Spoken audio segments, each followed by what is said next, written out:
All right, well, welcome, comrades and friends, to Workers' World Party's weekly broadcast, where hundreds of revolutionaries from all over the world gather to strategize, to analyze, and to build the struggle for a socialist future and to build a workers' world. Tonight, we have an exciting panel of all young members of Workers' World Party. And frankly, I'm excited to say that I'm actually the oldest person you'll be seeing tonight. I'm your host, Scott Williams. I use he, him pronouns. I'm with the Executive Committee of Workers' World Party, and also I'm an organizer with the Philadelphia branch. Well, we're gathered here today to talk about the crisis facing young workers and the intense radicalization of younger generations here in the heart of the empire. It is clear, young people today carry the entire weight of a collapsing capitalist system on their backs. By every measure, young people are doing much worse than their parents' generations. One of the ways we see this every day is the war on young people's mental health, which by every statistic has drastically deteriorated. We've seen skyrocketing suicide rates. Rates of depression are 20 times greater than they were for our grandparents. Younger generations also face massive increases in anxiety disorders. This is all evidence of the objective decline of capitalism, even here in the belly of the beast and the heart of the empire. Since 2010, life expectancy in the United States has continually declined, meaning that people born today are living shorter lives than some of their parents. 24% of 21-year-olds fall below the federal poverty line of making $12,000 per year. That's 24%, and that doesn't include full-time students.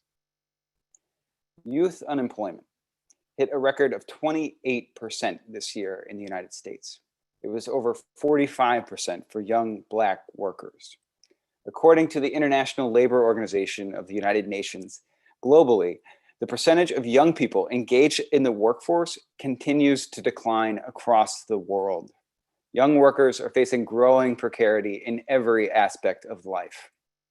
We are the millions of gig workers, laid off restaurant and retail workers, Uber drivers, temp workers, and chronically underemployed, particularly now during the pandemic. There's a question if we'll ever be fully employed ever again in our lives. Young workers' jobs are the most likely to become automated and to become de-skilled. Our wages are 50% lower than people who are in their 40s or their 50s, and that disparity continues to increase. 52% of people aged 18 to 29 are living with their parents right now. That's 52%. We have 1.6 trillion in student debt. That's about 30,000 per young person. And personally, I have more than double of that. Meanwhile, July is the deadliest month for young people in modern history since World War II, as the pandemic and other crises kill thousands of young people. The capitalists have no future in store for us. Prison construction companies plan to build new prisons in cities across this country based on what third graders' test scores are. Many young people, especially people of color, are more likely to be arrested and incarcerated than they are to go to university. Taken all together, capitalism is waging a war on young people. Young people of oppressed nationalities, of oppressed genders, working class youth, all people, youth with disabilities, all face the greatest impacts of a system that has no future for them. The laws of Marxism show that intensifying oppression and exploitation of one increasingly desperate class of billionaires will eventually turn into its opposite. It will turn into a tremendous rebellion and revolution. We've seen, even young people who came from relatively wealthier backgrounds have been thrust downward into the working class. We have survived two economic crises that have each been kind of once in a lifetime crises just in the last 10 years. We're living through a pandemic that is the complete and utter result of capitalism. Yet we have become also a generation of resistance. And that's what we're here to talk about tonight. We started occupying city centers across the world at the end of the last economic crisis. We built the Occupy movement. Since then, young workers have ignited major struggles against the racist police brutality, against capitalism's war on the planet, against austerity, cutbacks, and the growing threat of fascism all across the world. In every sense, young people have been in the lead of these movements. As Marxists, we also study history to understand how to change the future. Young people throughout history have been the vanguard of revolutionary movements. Che Guevara was 30 years old during the Cuban Revolution. Fidel was 32. Mao was about 26 when the Chinese Communist Party was founded. Revolutionaries like Mumia Abu-Jamal and Fred Hampton organized chapters of the Black Panther Party for self-determination as teenagers. We can tell young people are the vanguard. Here in the center of imperialism and capitalism, young people are also leading the way today. Given all of this, I would like to introduce our panel of young revolutionaries from Workers' World Party. And as I introduce you, I'm going to ask you to turn on your camera. So first, we have Jimmy, one of my comrades from Philly. Jimmy is a recovering liberal, in his own words, who is learning how to become a revolutionary every day. And we're excited to hear from you, Jimmy. As many young people who've come through, the Bernie Sanders movement and been radicalized by a lot of these campaigns, you're not alone. Next, we have Kristen, who uses she, her pronouns. And Kristen is a member of Workers' World Party in Boston and is also part of the Workers' World Party Disability Justice and Rights Caucus. Kristen is a radical musician, and we love, she plays in our party conferences and meetings and is a powerful organizer as well. So welcome, Kristen. RJ is a member of Workers' World Party in the Buffalo branch and is a tenant organizer with the Queen City Workers Center, and RJ uses they, them pronouns. Marcello, who uses he, him pronouns, is a comrade from the Bay Area branch of Workers' World Party. He's been interested in politics since 2016 and in revolutionary organizing for the past year, which in a lot of ways kind of represents a real trend that we're seeing of growth of interest in revolutionary socialism. Last but not least, Mayana, who uses they, she pronouns, is a Workers' World Party member also in the Philadelphia branch for the past about 3 months or so. And they are a student at the Community College of Philadelphia. So welcome, comrades, this evening. We're glad to have you. Before we get into the kind of panel and get started, I want to kind of remind everyone who's watching on Zoom that if you could take a second, go to Workers' World Party's Facebook page, which is facebook.com/Workers' World Party. Obviously, a lot of young people don't even use Facebook, but we're talking to everybody else, I guess. We want you to share this live video with your friends, whether it's in your Facebook groups or pages, or even sharing the link to join Zoom here, or sharing the image and sharing that on Instagram or Twitter. We really want to reach as many people, members of our class, as possible through these broadcasts. So please do that real quick. Also, we encourage you to share your comments at Workers World on Twitter. We're also live on YouTube tonight, so you could watch it on your TV. Please comment there as well. And for all of you in Zoom, you can add your pronouns and city so that we can refer to you correctly when we basically will be taking your questions in about 45 minutes when you type them into the chat. So we're looking forward to kind of hearing from you and your questions for our panelists tonight. Cool. So let's get started here. I'm going to stop talking. So I listed a ton of facts about the conditions facing young people. And I'm going to start with Mayana. Maybe Mayana and the rest of the comrades here, if you want to talk about in what ways did this apply to you? How have you become radicalized in this period? And in what way, and based on your own personal story, what can we generalize about what's happening to young people today? Go ahead and start. Take us away, Mayana.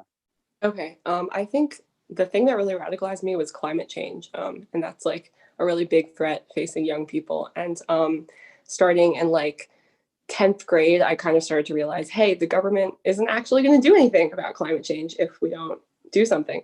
So I looked for an organization that was like going to solve climate change, and I found the Sunrise Movement, which pushes for Green New Deal legislation.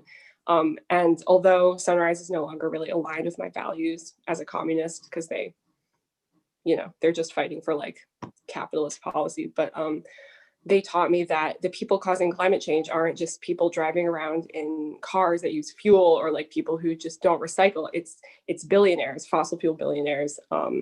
And as I was thinking about that, I was also on Twitter, and the algorithm was kind of pushing me towards like communist Twitter. So I was exposed to all these concepts that I'd never been exposed to before. And I was thinking about them, and I was thinking about climate change and how we can solve climate change by like, or how climate change is caused by these billionaires. And I started to realize, hey, maybe capitalism causes climate change, and maybe communism is the solution to that. But it wasn't until a year later that I discovered Workers' World, after like checking out a lot of different organizations and meeting different organizers with different ideas. And that's really how I kind of became radicalized. Great. So score one for communist Twitter, I guess. Here we go. Well, as our other panelists, I want to hear from each of you. So don't be shy. If you'd like to say something, you can just kind of chime in, and then we can organize a stack if we need to. So who would like to speak next? I'll go next. Go ahead. Yeah, go ahead, Kristen. All right. So firstly, I have a disability. I'm blind. I was born blind. So growing up, I was kind of shoved into the disability movement, whether I wanted to be or not. And sometimes I did, and sometimes I didn't. But I learned that it really was kind of very Democrat. It didn't really seem focused on things that seemed important to me. It seemed more focused on, oh, how can we make more shows video described, rather than, oh, how can we end discrimination so that folks with disabilities, and in my case, blind folks, could find it easier to get a job or, rent an apartment or whatever. And I really radicalized through the Trump movement. Like many folks, the day after the election, I was looking around and wondering, what am I going to do? This is so wrong that it's not even funny. And I really kind of joined with the anti-fascist movement at first because I felt inspired to go out into the streets and do something about it.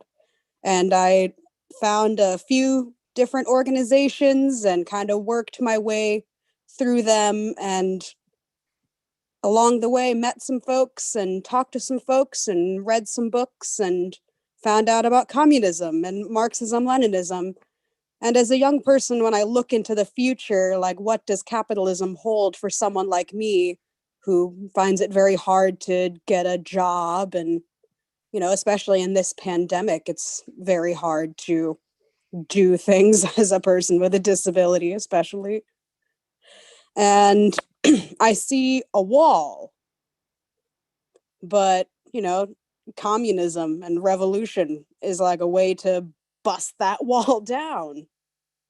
And it took a couple of organizations, but I eventually found Workers' World and all these wonderful comrades and a really awesome and accepting party that, I can study with, that works very hard to make things accessible for me, like this webinar. And there you go. Thank you so much, Kristen.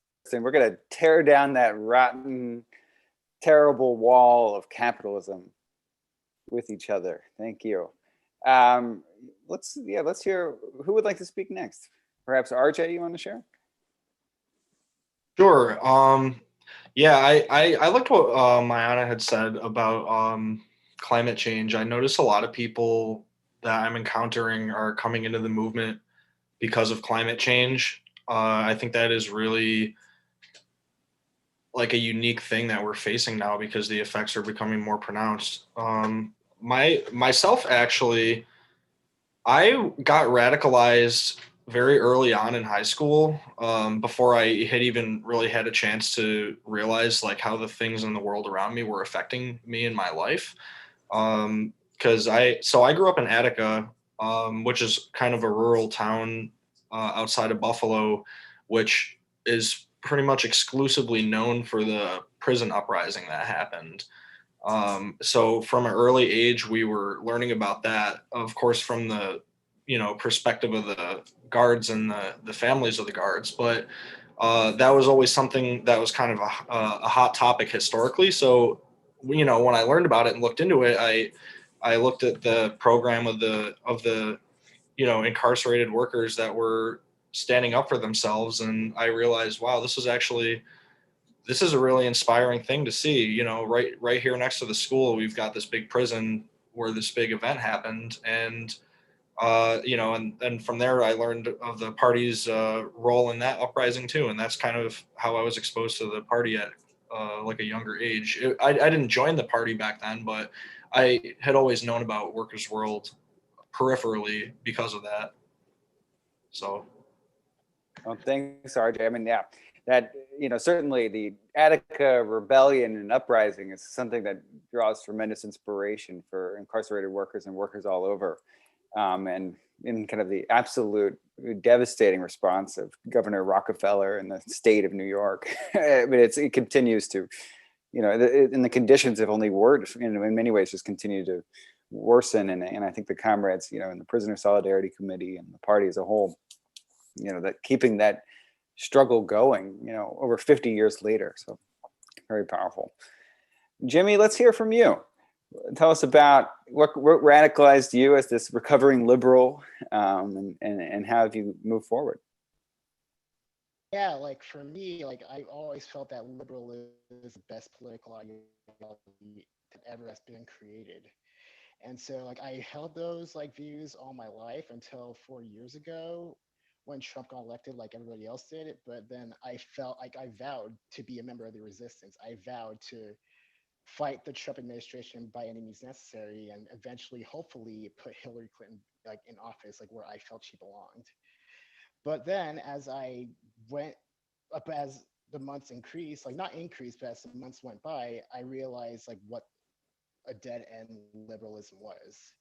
And I realized that liberalism in general is very focused on identity reductionism and equality for me, but not for thee. So I feel like a lot of like liberals and a lot of Democrats are only interested in dismantling social structures so that they themselves can benefit from it. They're not really interested in tearing down their power structures and recreating something new in its place.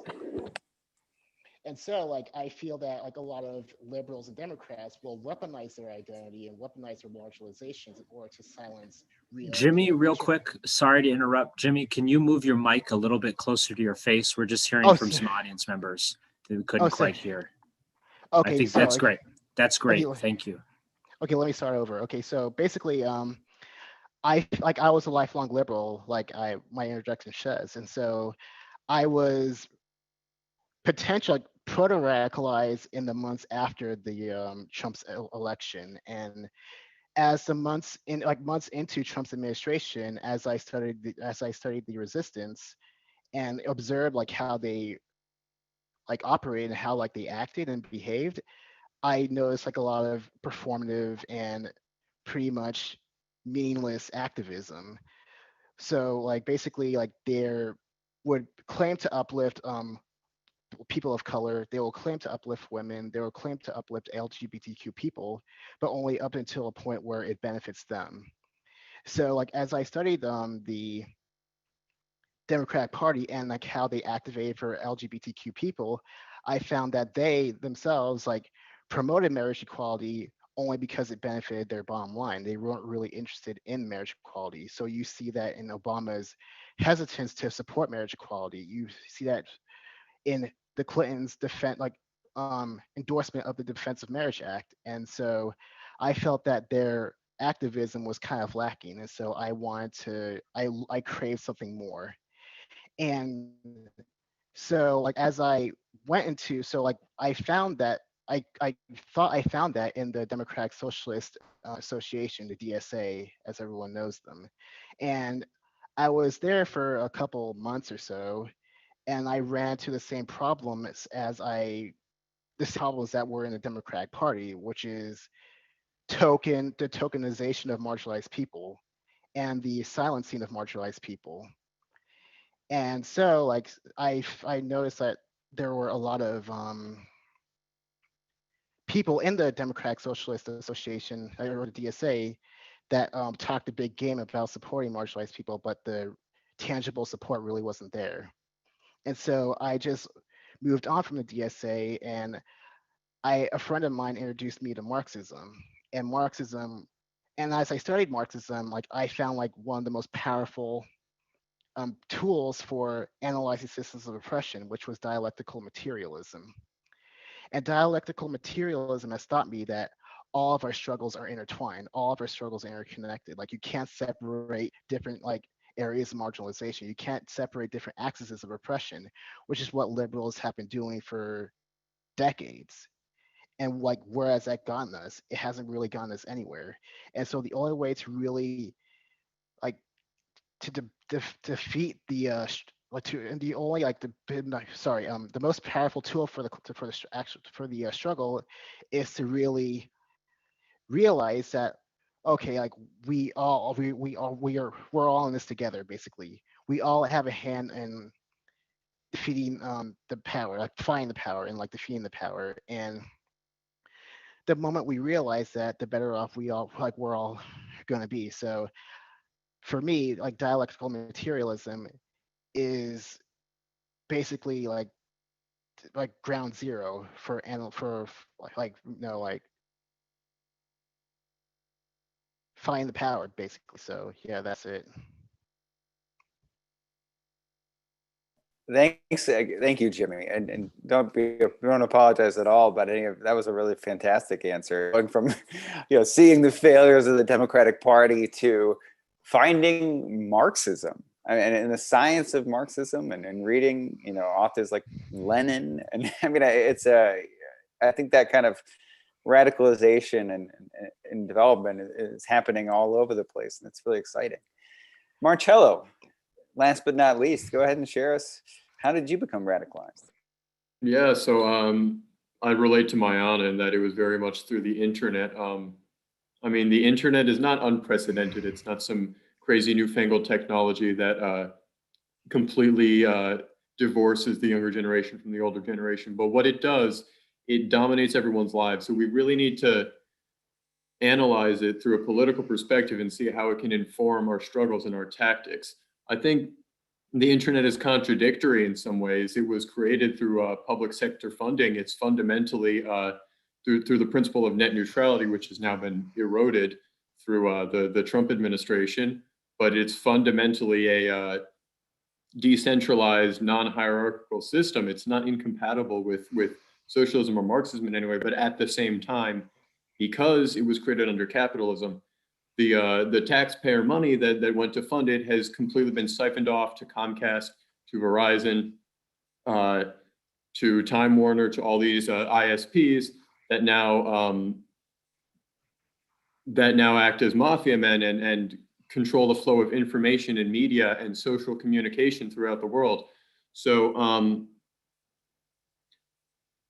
I think the point I'm trying to make here is that we need to be skeptical about the internet in the sense that it allows the far-reaching tentacles of capital to get everywhere, to permeate our social interactions when they were never under the umbrella of capital in the first place. And we need to kind of have a multi-layered strategy. We can't rely on the internet because they can just cut it off at any point. But at the same time, we have to rely on the internet because it is the main means of social communication, and because compared to other forms of media, it's relatively uncensored. So while many members of the working class have been totally radicalized through Twitter, through YouTube, through any other number of platforms, we need to reach out to the working class directly. We need to reach out to the working class in their workplaces. And with the pandemic and all this social isolation, it's become harder than ever before. So we need to really have a coordinated strategy, a multi-tiered strategy that allows us to unite the whole working class under one umbrella, under the Vanguard Party, and relate it to the forms of media, the forms of communication that the younger generation is using, and to the unprecedented situations in which we find ourselves. Thank you. I mean, the internet, it's, yeah, certainly a mixed bag, and certainly the capitalist domination and control of it, and particularly the algorithms and how things are censored. You saw Facebook today, they went back to their normal form of censoring political material. Instead of what they were doing during the election was to shut down all kind of, radical publication and keep only bourgeois media front and center in everyone's feed. So it is a real challenge for us. I want to go to our second question. And this one I think is pretty exciting. So according to a poll by YouGov, just a website that polls people in September, this is about a year ago, 70% of young people, people actually between 20 and 38, would vote for a socialist. This was kind of talking about the time of the rise of the Sanders movement again. 1/3 of young people view communism, actually it's about 38% of young people view communism favorably to capitalism. 38% of people view communism preferably to capitalism. That's millions of people. Trust in basic institutions and the founding mythology of the United States is crumbling, right? They ask young people, what do you think is more accurate, the US Declaration of Independence or the Communist Manifesto? And it was about 55% for the Declaration of Independence and 45% for the Communist Manifesto. I mean, it's really, I mean, and you compare that to older generations where if they say 94% of people over the age of 70 would prefer the Declaration over the Manifesto. So it's quite a bit of a generational divide about how we view communism. Communism's popularity is growing quickly. Every year it goes up about 5 or 10%. 1 in 5 young people believe that the world would be better off if private property were abolished. And of course we see a ton of support for free college, for Medicare for all, for many kind of basic socialist programs. But let's talk about this more. So why are young people turning towards socialism and then communism? Why are people turning towards our politics? I'm going to start with Marcello, and then we'll go and open it up to everybody else. Marcello, what do you think is behind this? Not just the internet. What is behind this radicalization? Yeah, there's a lot of aspects, but besides the internet itself, I mean, the progression of capitalism, which is an ever-changing system, not a static system like some reformists might want us to believe, is definitely playing a key part in the radicalization of the younger generation. I think the primary thing would be that this is very broad in general, of course, but capitalism is characterized by the commodification of any and all possible aspects of human life. And I would hypothesize somewhat that millennials are the first generation for whom this commodification has become more or less complete, and everything from basic social connection to education to culture have become fully fledged industries. So the commodification of all these important aspects of life transforms them into from a relationship between humans to a relationship between individual humans and the abstract, I've already used this phrase, but the broad intrusive tentacles of capital, which don't work in such a way as human interactions, quote unquote, naturally would. And this is the fundamental cause of societal disillusionment, which manifests itself through depression and other mental health issues. But capitalism, unsurprisingly, will commodify even these mental health issues, for example, through scientifically questionable self-help guides, dependency-forming antidepressant drugs, and of course, the portrayal of this disillusionment in the culture industry as something chic, something fashionable. And on a fundamental level, anti-capitalism is really the only way to exit this cycle of constant commodification. You can't just break the system from within necessarily. You have to have some outside perspective, even if you're stuck within it. And revolutionary socialism is the only coherent way to unshackle the chains of capitalism. And I think some other important elements would be that millennials have the most precarious employment of any generation since the dawn of capitalism itself, which is the logical result. I mean, Marx says this all the way back 150 years ago, of a system that requires infinite growth in a world with finite resources. And contrary to what some liberal economists might want you to think, there is finite demand. But capitalism, this is irrelevant to the constant growth that capitalism necessitates. And one final thing would probably be that religious zeal, which characterized, I guess, the superstructure, the systems of oppressing one class through ideological means. It's incompatible with capitalism, because all the morals that religion prescribes against have to be broken by capital in order to make a profit. So more and more of the younger people have become atheists. And one of the biggest arguments against socialism and communism is that it's godless and it's evil. But because more and more and more of the young people no longer have any relation to religion itself, this is a pointless argument. And so they're a lot more amenable to leftist ideology and communism specifically. I'm sorry, that was so verbose, but I'm done. Thank you, Marcello. I loved every second of it. It was quite fun. Let's hear from our other comrades. Why communism's coming back? They said it was the end of history in 1990. Why is communism cool now? Yeah, like this might be like me being cynical, but like I think part of it is because of what's in it for them. Because I've noticed that like a lot of so-called socialists don't really believe in socialism per se, but they like socialism because of what it can provide for them.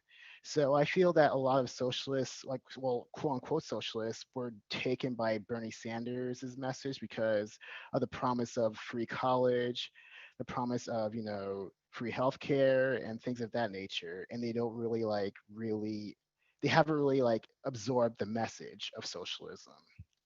And I think it's really important going forward for us as revolutionary potential, like for revolutionary young communists, to really disseminate the true message of socialism amongst the young, like whether it's our families, whether it's our friends, whether it's our classmates, to really empower them to invest fully in socialism and see it as a liberation tool for everyone.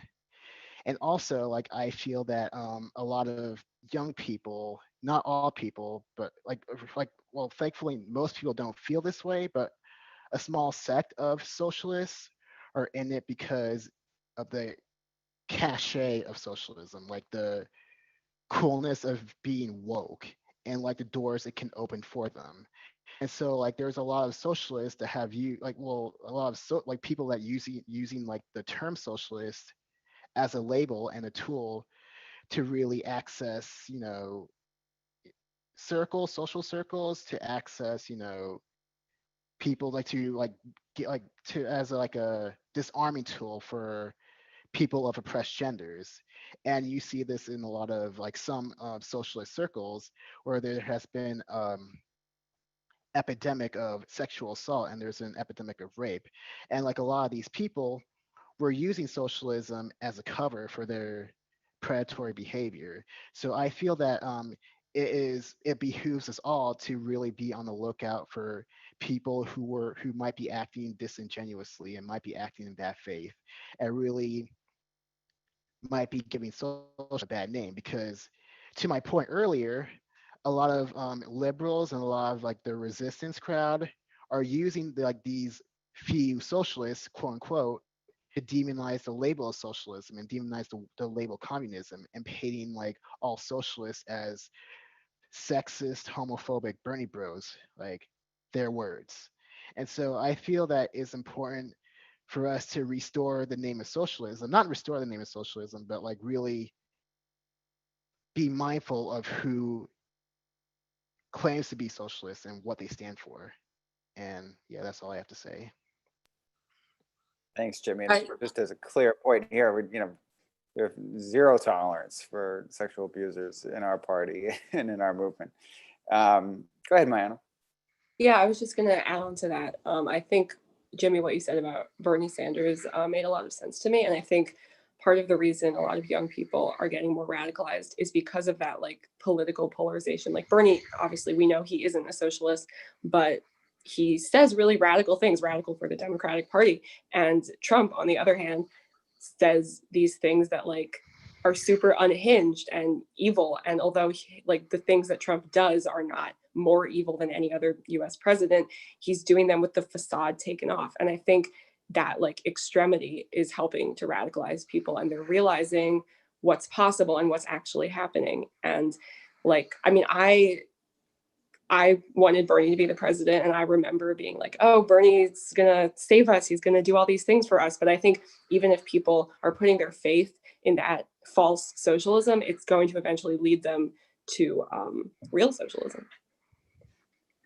Yeah, like it's kind of like ironic because Go ahead. yeah, I feel it's kind of like ironic, like because when I was a liberal, I felt that Bernie was the super radical communist that was going to destroy America, and now like I feel the exact opposite 4 years later. Yeah, it's amazing. It's dialectical, huh? Yeah. Go ahead, Krista. Remember being for Bernie as well for a period, like so many people were, and you know, maybe more people are moving towards Marxism. Like I definitely want to springboard off of Mayana's and Scott's very early points about what we're left with, especially climate change. We're pretty much left with no jobs, too high rent, a mountain of debt, and climate change. That's pretty much all we're left with. And that's what a lot of people are realizing. We're seeing the decaying of capitalism into fascism with Trump. We're seeing it with things like Amazon, Jeff Bezos, and the other super rich. Like we're seeing the huge wealth disparity. We're seeing so much police brutality now, thanks to body cameras, and the Black Lives Matter movement is radicalizing a large amount of people as well, a large amount of youth who are coming out to the streets and saying, this is wrong. This just is not okay. And who see no future ahead of them in capitalism. Absolutely. Yeah, and I think that just like what you said, like we don't really have a future ahead of us for these coming generations. And I think a lot of people tend to joke about that. Like when you ask them, I know a lot of people our age, when you say, oh, like, what's your retirement plan? People usually say, oh, the world will be destroyed by that point. Like no point in saving your money and stuff like that. But, beyond the joking, I think a lot of people genuinely believe that. Like, I really don't know what's going to happen I don't know what's going to happen in a month from now, let alone 10, 50 years down the line. I mean, the way that stuff's going in this country. So, once as conditions get worse and, as the, clock starts ticking closer to midnight, you can only joke so long. And then people are going to have to start realizing like, we got to do something. And, the Democratic Party, like everyone on here has already said, has just proven time and time again that it can only be a dead end. So yeah, there's two choices. I mean, so time to move forward. This point about climate change, I think there's a study recently, and I'm kind of misquoting it, but it was basically asking young people, what is more likely, that the Earth will, we'll see the end of human life on Earth, or because of climate change, or we'll see the end of capitalism? Which one do you think is more likely? And unfortunately, more people thought that they would see the end of human civilization than they would see the end of capitalism. And so for us, it's really about turning that around and saying, there is a way forward. Despite all the climate anxiety, there is a real hopeful path forward for our class and for the world. And so as much as possible, I think, socialism is optimistic fundamentally. And I think that for so many young people finding revolutionary socialism, they see that there is a real path, and they kind of hope that, socialist revolution is their retirement plan, just to get back to that. But so We're going to go into our third question. We have 4 questions, and then we'll get into the audience questions. So actually, before I go to the third question, I want to actually do a quick announcement. Excuse me. So if you like what you're hearing, and if you're, are you interested in a revolutionary Marxist-Leninist party, the belly of the beast? Well, of course, we implore you, we really encourage you to check out workers.org/join to fill out a join form, and an organizer will reach out to you. And you're going to join the party. You'll hear in a minute about how different comrades have, why the Workers' World Party in particular is so important to them and their development. And we want to really encourage you to check it out. So go to workers.org/join, and you can be amongst us and kind of learn from, and we can learn from you, and it's going to be a great experience, we promise. Actually, I have one more announcement. So we have many writers. So Workers' World newspaper is published every week. And many of our writers, as well as our friends like Ajamu Baraka, Mumia Abu Jamal, Vijay Prashad, Margaret Kimberly, Max Blumenthal, Lee Soo-hin, and Kevin Zeese have contributed to a new book called Capitalism on a Ventilator, the impact of COVID-19 in China and the US. And that book is now available for you to buy.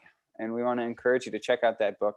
Got a lot of great writers, and we're proud to publish such wonderful, important critical analyses that kind of break through the propaganda and talk about why socialism is the only way to a future. Let's go ahead into our third question. So I think, let's see here. And this is getting back to the Democratic Party. I know we're pretty harsh on them, and that's where we need to be. So 62% of young voters voted for Biden compared to 35% for Trump. What should young people expect from a Biden presidency? And frankly, how can we reach young people who are likely to be pretty disappointed by what they find? Jimmy, you want to start, and then we can hear from other comrades. How do we take on the Democratic Party? Yeah, well, as far as I'm concerned, I think it's important to make them aware of the plight of the global South proletariat, because it seems as if many Democrats were practically dusted their hands off and declared a job well done after they so-called elected Biden in November. And I feel, and plus the intersectionality of the upcoming Biden campaign kind of furthers this point home in their minds that, okay, yes, we have women in the cabinet, we have we have gay people in the cabinet, we have even Joe Biden just elected an indigenous woman into his cabinet recently, I guess it was today. And they feel that, okay, since this diverse and intersectional, that is progress that's been made in America, in the United States rather. And I feel that even though there's so-called diversity in the executive branch, diversity won't solve the problem of the U.S. imperialist hegemony worldwide. It won't solve the squalor of countries suffering under sanctions of U.S. imperialism. It's not going to solve the cost of living in the younger generation, whereas it's millennials, whether it's Generation C, and potentially future generations if we don't get crap settled. And it won't erase, and especially this, it won't erase the reality that the United States is a settler colonial state founded on the genocide of indigenous people and the brutal enslavement of Black African people. And I feel that a lot of young people, even though they've been radicalized by Black Lives Matter, they've been radicalized by rising student debt, they're only interested in what happens in the United States. In their minds, as long as everything is solved in the US, whatever is happening around the world can go to hell. And so you see that in their view of Iran, when we protested the war in Iran, in the potential war, when we said no war in Iran at City Hall, and when we protested the war in Iran, it was practically the Workers' World Party that gave a damn about U.S. hegemony in Iran. Like no one else, like even like it didn't even phase them. But whereas like with George Floyd, like there was like a larger reaction, and so I would be as a potential revolutionary appreciate like the concern that like the public has shown for George Floyd, has shown for Breonna Taylor, and has shown for Walter Wallace. But it would really mean a lot if they could show that same like that same passion and that same dedication all around the world. Because Black lives doesn't matter in the United States. Black lives matter all over the world. And so like now that Biden's becoming elected, also more to the point, there might be some young Democrats that might just tune out and like off. Okay, like since like there's a lot of Black people in the cabinet, so yeah, like Black Lives Matter like just fulfilled like its aim, but like that's not real. That's not what's happening at all. There's still going to be police brutality. There's still going to be homeless people of color.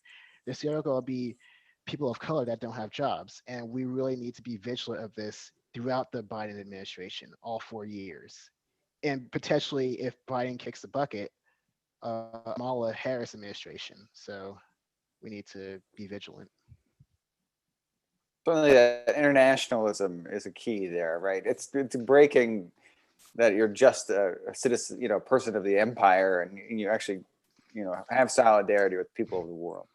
So other comrades want to react. How are we going to break the grip of the Democratic Party as being the only change agent, according to so many people?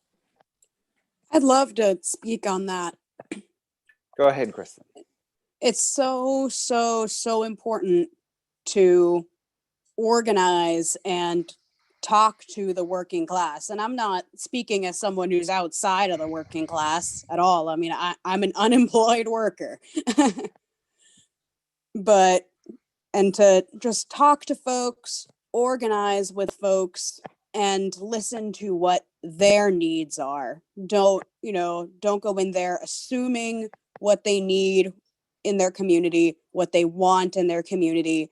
Talk with them to figure that out and try to help them and educate them and inoculate them and organize them. I'm forgetting the AEIOU union organizing saying at the moment, but it's so important to do that. And I also want to speak as an artist. Like I'm a political musician. I love taking revolutionary music to the street and updating union songs to bring them into the 21st century, and so that folks today can relate to them, and just kind of breaking down these big, large concepts of super high rents and police brutality and college debt and all these things that are going on into art that you can bring to the street and that people can listen to. And I feel like music does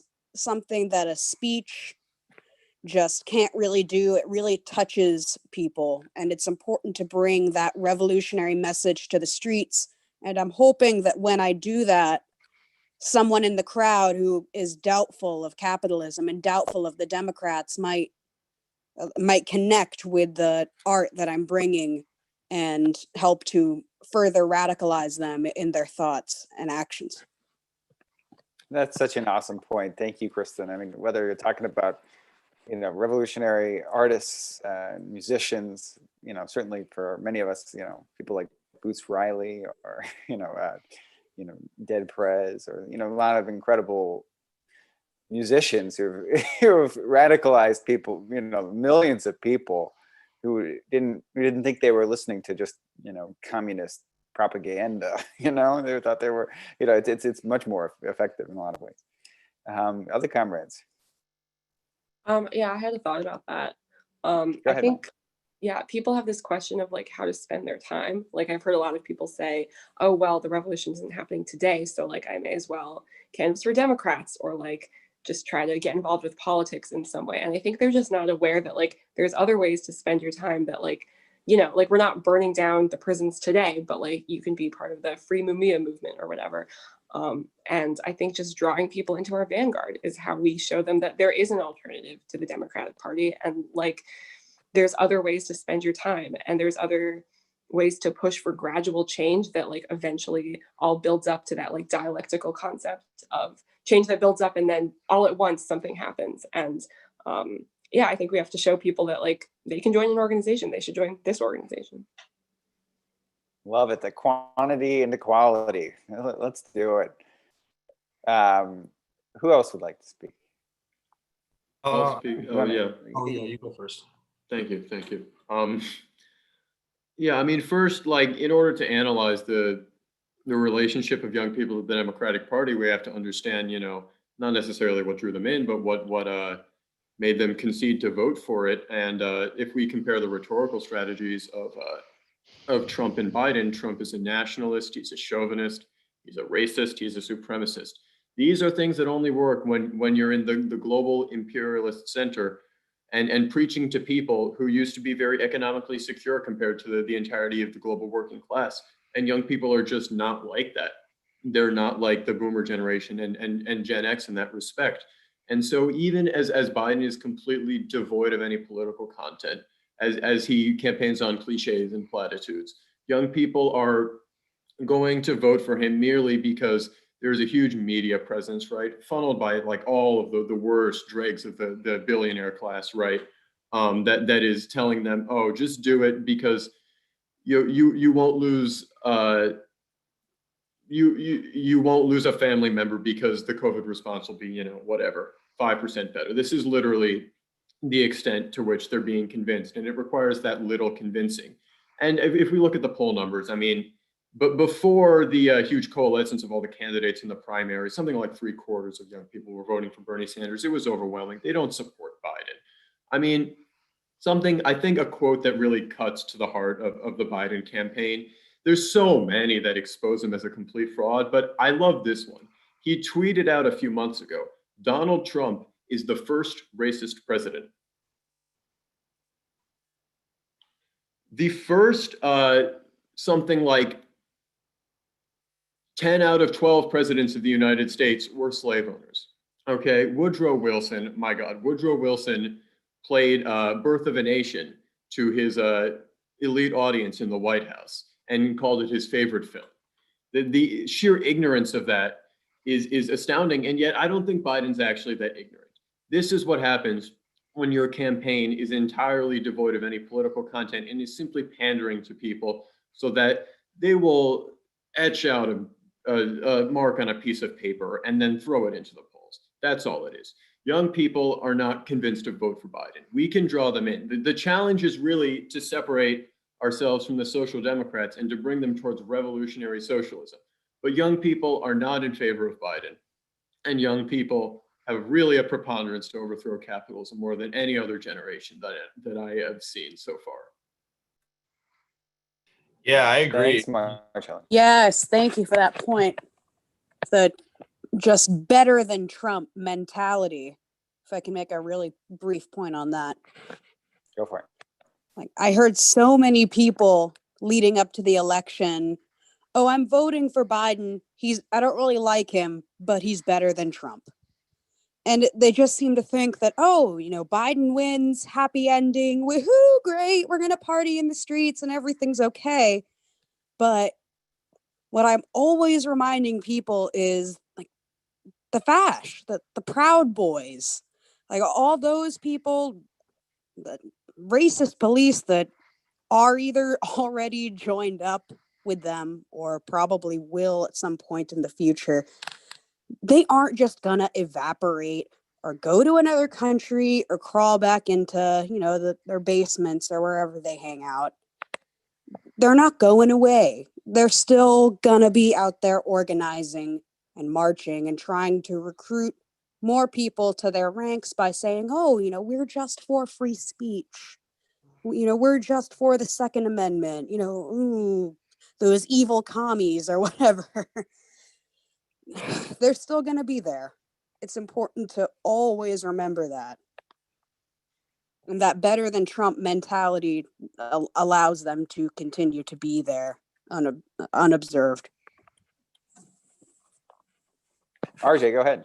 Yeah, absolutely. I agree with everything that all of you just said. I mean, if you look at groups like these militias, like the 3%ers, they actually were formed under the Obama administration, not under Bush or Trump, as a direct reaction to, you know, a black man getting elected president and the fact that they were paranoid that they thought they were going to have their guns taken away. So it just goes to show that, you know, yes, as much as Trump does embolden the white supremacists and like fan the flames of his fascist base, the opposite can happen too. Like, you know, Democrats coming into office and the kind of stuff that they use in their rhetoric is also antagonizing them too. So it's going to hit a point where you have to realize that the Democrats don't have solutions to this kind of fascist threat that's coming down the pipeline at us. Biden's entire campaign pretty much just rested on the fact that we're not going to give you a damn thing. We're just going to be entitled to your vote because we know that you don't want Trump. And that's only going to go so far, because once Biden gets into office and people are dealing with the same exact problems that were under Trump, probably worse, because the situation will deteriorate more as time goes on. You know, how many times can you ride that train, you know, before people get tired of it? I think something Jimmy said made me think of this too. Like Jimmy said that, you know, Black lives don't just matter here in the US, but around the world. And I think that really reminds me of how one of the biggest failings of the Democratic Party is really like looking at their international positions on the way that they interact with, you know, these other countries around the world. And you know, a lot of times the foreign policy of the Democrats is indistinguishable from the Republicans. Sometimes it's even worse because, you know, like under the Obama administration, you know, I think he even wrote this in his book that he was under so much pressure to act aggressively to our, you know, countries that were deemed like the foreign enemies, because he didn't want to be seen as like the weaker, you know, Democrat, right? He had to kind of fit in Bush's shoes, right? So, I mean, it doesn't really take long of looking at the foreign policy around the world to see that the Democrats are really not any better in that regard. So, you know, RJ, you call it a failure of the Democratic Party, but I think it's exactly what they want. You know, this aggressive foreign policy paired with, you know, the ability for the Democrats to pursue intense austerity and cutbacks. They're actually more effective than Trump or, you know, Bush or some of the other previous Republicans because of their social base in a way and because of who they represent and the capitalists that they were. I mean, they very much, what we're going to see is a massive, you know, destruction of the working class and oppressed people during the Biden administration. And frankly, I think if anything, it's going to heighten the rise of the far right. And we must meet that with the rise of the revolutionary left, because there's the Democrats are completely bankrupted, you know, and have nothing at this point. So we're going to see. Pardon my editorializing here. Just before we have one more question, but you know, if anyone in the audience, if you'd like to ask us a question, I see we really don't have very many so far, but if you'd like to, in the Q&A on Zoom, you can click on the Q&A and type in a question. We also have people monitoring our other sites, so if you want to write a question on Facebook, we'll try to answer that as well. Cool. So our final question. Tens of thousands of young people have joined various socialist organizations. Why should young people join Workers' World Party in particular? And let us start with RJ on that one. This is a question I think about a lot. For me, the reason that I ended up joining Workers' World Party after going through many other failed projects and being involved in a bunch of different movements. I was actually an anarchist for a bunch of years before I ended up coming to Marxism-Leninism. But for me, what really drew me in was just the emphasis on discipline and political education. I really I really craved that in my organizing, because I just felt like some of the structurelessness that I was dealing with in some of the previous projects that I had been a part of was really limiting on the amount of stuff that we could get done, the size of the groups that we could make, and just the amount of power that we could collectively exercise in our communities. So just having that discipline and that structure and having that guiding hand of comrades to help you along the way, people who've been there and done that and can offer you, guidance and thoughts and stuff like that, I found super helpful. Of course, the politics of Workers' World Party was, because there's a few different parties that you can pick from that are striving for that vanguard model, right? So you've got that discipline, but I think that we offer a really unique line, like a political line. As far as our staunch anti-imperialism, that was something that always drew me in. Even as an anarchist, I always found myself disagreeing with a lot of the other anarchists, and that was one of the first things that ended up drawing me to this party, was just the uncompromising anti-imperialism, and our emphasis on different kinds of oppressions besides just class oppression, and showing that it's all part of the class struggle. It's not separate or secondary to the class struggle. The struggle for national liberation and struggle against white supremacy and gender oppression and all kinds of different oppressions. So there's unfortunately a lot of even Marxist groups out there that don't take that good of a line on that topic, and for me, as a queer person, that was something that did it for me with this party. And I guess lastly, just the party history and seeing that this was an organization that had some staying power. Being from Buffalo, I know that the party started in Buffalo in 1959, and that was huge to learn about the the history that was in the city. And a lot of people in Buffalo don't really realize the kind of history that we have here and the roots that the party has, and just hearing different stories, and you get to see. I mean, maybe it's different for comrades in other cities, but for me, it lets me see the city in a whole new way, and see things that I wouldn't have seen before. From learning about even Leslie Feinberg, somebody who's a lot more recent in the struggle. You know, not that long ago, Leslie was a Buffalo comrade and was vastly influential to the movement around the world for queer and trans liberation. And also with that party history, there's that generational memory that you have. Like I was saying before, we've got people who've been around for enough years to be able to show, like, yeah, this is what works, this is what doesn't. We don't have to reinvent the wheel every time. You don't have to always start from scratch. You can build off of what other comrades that came before you built. And that's just not something that I've ever had in any other type of collective or organization that I've worked with. And I think that's absolutely invaluable. You can't go without that. Thanks, RJ. Particularly this question of having such a multi-generational organization that's existed for 62 years, and in every way has only continued to improve its line, but not move to the right, keep moving to the left. And I think in so many ways we're kind of standing on the shoulders, if you will, or we're resting on the shoulders of so many generations of great comrades in the party before us. Other comrades like to speak. Why should young people spend their time organizing with Workers' World Party? I'll go next. Go ahead, Chris. Well, there's a couple of reasons. Well, firstly, not in any other organization that I've ever been in have comrades worked so hard to make things accessible for me.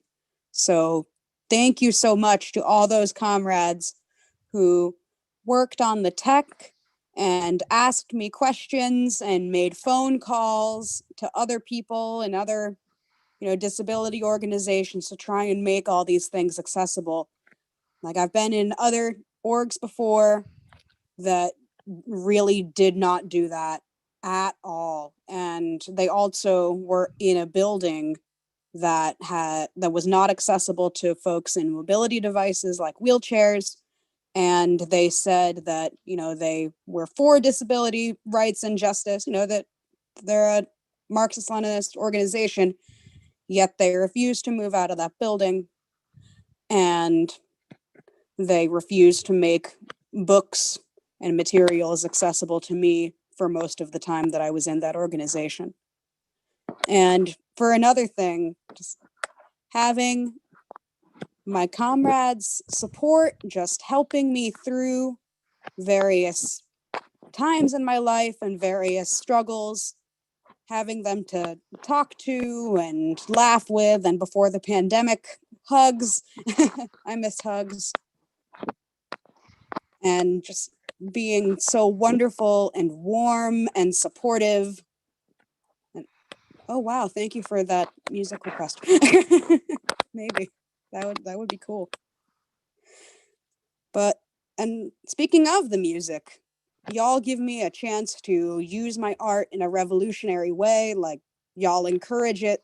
That is so amazing. I love the fact that I'm able to do that. So thank you to all my comrades.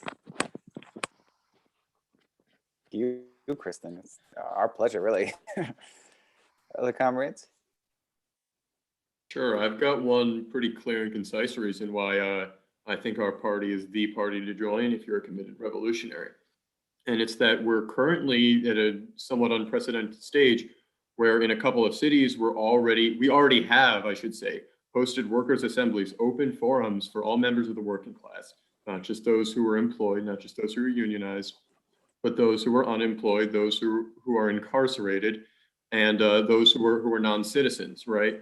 We have an open forum for all of these people to express their grievances and to strategically organize and to collaborate with each other so we can build dual powers as Lenin described it. And in tandem with this, we have the concept called deep organizing. It's a term that basically only our party uses, but it's very fundamentally Marxist because, I mean, Lenin used the term vanguard party. Mao talked about the mass line. Ho Chi Minh talked about the root and link strategy. We have deep organizing, which is not just reaching out to people through political slogans and at a distance like we happen to be right now, but going to their workplaces, going to their homes, meeting them in mass movements, and bringing them slowly over time to the position of revolutionary socialism and communism by showing them at every step that we are on their side. We're going to help them not just in their immediate struggles, but in their long-term struggles and in the greatest struggle of all, to overthrow capital.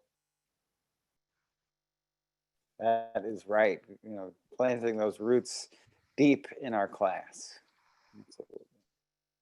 Jimmy, would you like to say something about why young people should join the party?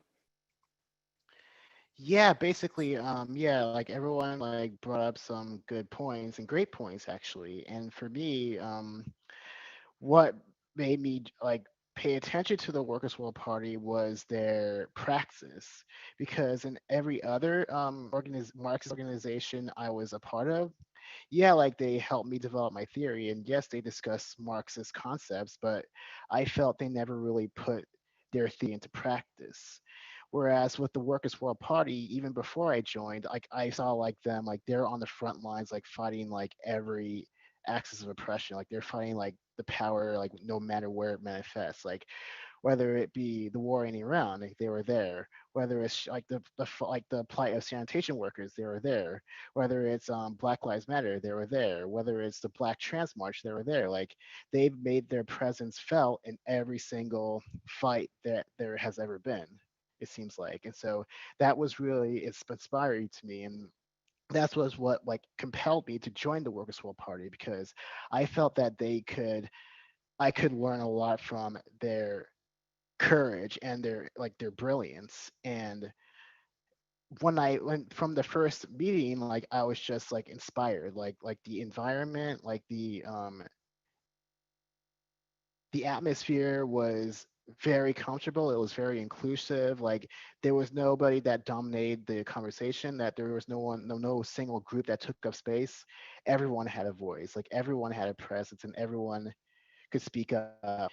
And it doesn't matter. It didn't matter who you were, whether you were a woman, whether you were of color, whether you were a member of the LGBTQ community, whether you were disabled, whether you were an immigrant, whether you were houseless. Like it really didn't matter.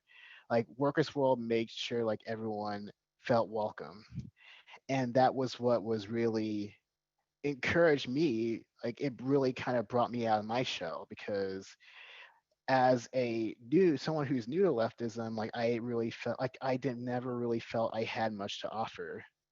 And Workers World Party like helped me realize that yes, you do have a lot to offer, and yes, you do have something to contribute to the revolution. And one touching moment for me was when we had a very similar call, similar panel, like in May. And when I was introduced to speak, I kind of short circuited and blanked out, like because I was very nervous. I didn't really know what to say, and so I just kind of went blank. And the encouragement that I received from all over the party was very touching. It really encouraged me to keep going. It really encouraged me to push forward. It really encouraged me to really find my voice. And it manifested itself like at the in November where I wrote an article about the Nigerian SARS movement. And so I was able to like the advice and the mentorship I received from the staff at the workers newspaper was what enabled me to really develop my writing skills. It really enabled me to hone my voice and to really find my voice and project it to the world. And one other thing that I found really, really inspiring, not insp- I know I know I've used the word inspiring like a lot, but like that's just like what the Workers World Party is. Like they're an inspiring, amazing organization. And one thing that really inspired me was their fight for and their relentless, nonstop advocacy for trans and gender nonconforming people and gender variant people and two-spirit people. And you see this in how mindful they are to be inclusive of them, like whether it's having your pronouns next to your name, whether it's being inclusive of the plight of transmasculine people. Like I feel that like their dedication to the trans liberation has been very, very inspiring. And it's really a pleasure to see because it was unlike anything else I've seen from other organizations where you have people that either are not mindful of trans people, maybe people that have been outright erasing trans people, or maybe people that have outright antagonistic views of trans people. And so to see a party really advocate for them in such a meaningful way has been very inspirational, and especially in not just trans people, just LGBTQ people as a whole. So that was really amazing. I just really want to commend the Workers' World Party for creating such an amazing, warm, inclusive environment for everybody, no matter who they are. Well, thank you so much, Jimmy. I think it's safe to say we are inspired by your brilliance, and we're excited for your future contributions and articles as well. Mayana, would you like to take us away here? Like to say something about this? Yeah. One thing I really like about Workers World that comrades haven't mentioned yet, because I had thought of a lot of the things that were mentioned, is our position on like internationalism, and like we have a really strong position about that.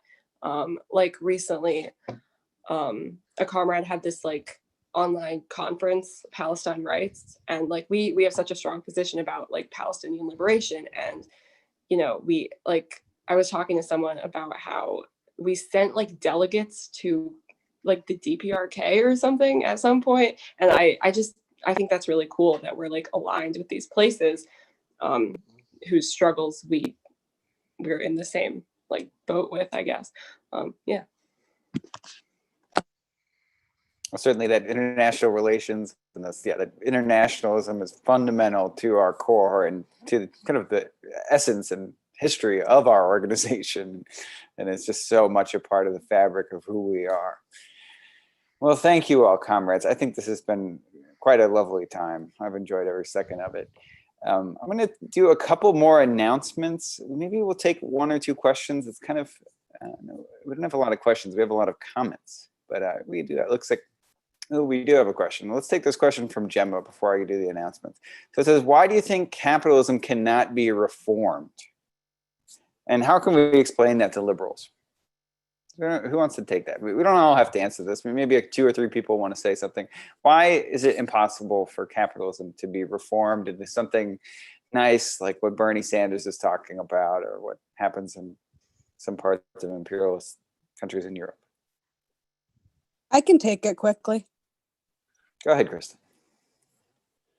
Well, whenever I think about this, I think of a comrade in my branch, Bob T. He's an elder in our branch, and he was in the bus driver struggle in 1974 when the Boston branch was founded. Other comrades know the history much better than I do, but it's a really amazing history. Comrades should read about it if they haven't already. It's really awesome. But he said that he had voted like a whole bunch of times, and in hopes that things would change. As a poor working class Black school bus driver, witnessing this awful racism of these racists throwing rocks through school bus windows at kids, who were being bused across town to different schools during that struggle. And, that he'd voted a whole bunch of times and nothing had changed. And I think that, there's only so many times that you can vote and it just doesn't change. There's still police brutality. There's still folks who don't have a house, who don't have a job, who don't have enough to eat. Like, there's still horrible imperialist war. There's still all of these things going on. And, you can only vote so many times hoping things will change, and they just don't. Yeah, and I'll just tell you, just wait till the next election. Just get more Democrats in there. I mean, if people remember 2008, right? We had Barack Obama as the president, or 2009, and then we had 60 Democrats in the Senate, and 2/3 of the House was Democrats.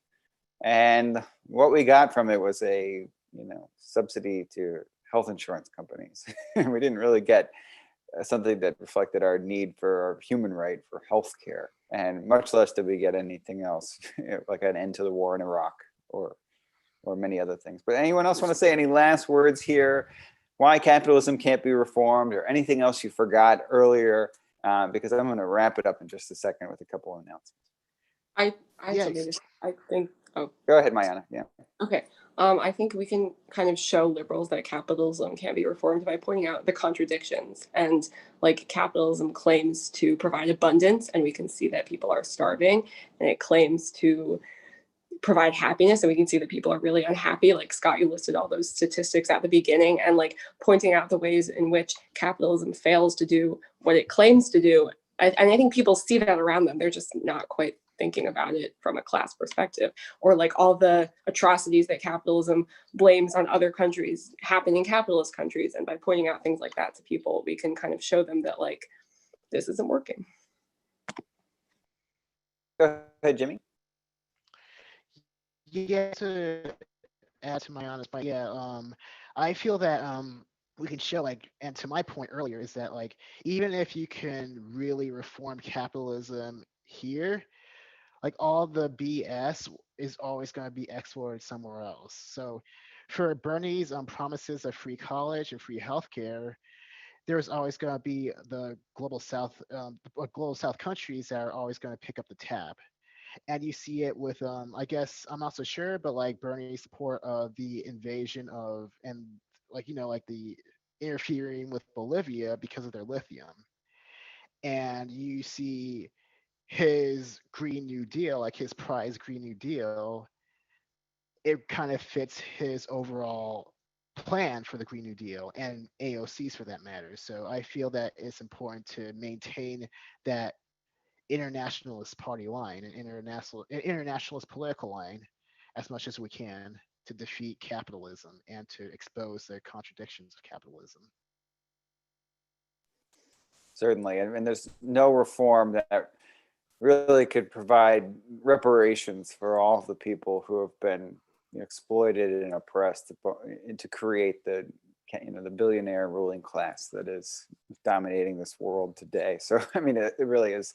You'd have to. There's no way that you could even have those reforms because the police and the state are just fundamentally on the side of the billionaire ruling class.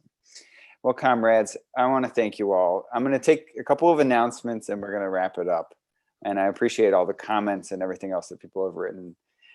So again, if you like this conversation, if you want to read more from our other great comrades, we also have another new book called What Road to Socialism? You can buy that online. You can also download it for free at workers.org/books. And it's a great tool for a lot of the same conversations that we're talking about why capitalism can't be reformed. There's a whole chapter there. I also just want to let everyone know we exist in capitalism, and with that, we're Workers' World Party doesn't take money from the ruling class. We don't take money from foundations or grants or anything like that. We're completely funded by our membership. So we also encourage our allies to support as well. So you can donate at Venmo at Workers World. On our website, you can sign up to be a monthly donor at workers.org/donate. And then if you donate to our Patreon, patreon.com/WWP, we give free subscriptions to incarcerated workers across the country. And for about 650 incarcerated workers here in Pennsylvania, they receive our paper on a regular basis. And it's a great point of pride and it's something they love to use as an organizing tool behind the walls. So we encourage you, if you're interested in supporting that and getting more incarcerated workers, revolutionary socialist reading material, to donate at patreon.com/WWP. As we wrap up here, I do want to say this is the last webinar for us in 2020. We've done about 35 since the pandemic, really. But it's been a really powerful experience to share with you all, even if you might be zoomed out, even if you might be a bit tired of being on the computer, and we're looking forward to being back in the streets and being back in our offices, in our party offices. But just to say, it's we really appreciate you all tuning in, and we encourage you to keep sharing. We'll be back at the beginning of January on Thursday. I think it's January 7th in 3 weeks. But until then, build a workers' world, keep the struggle going, and join a revolutionary organization. Thank you all.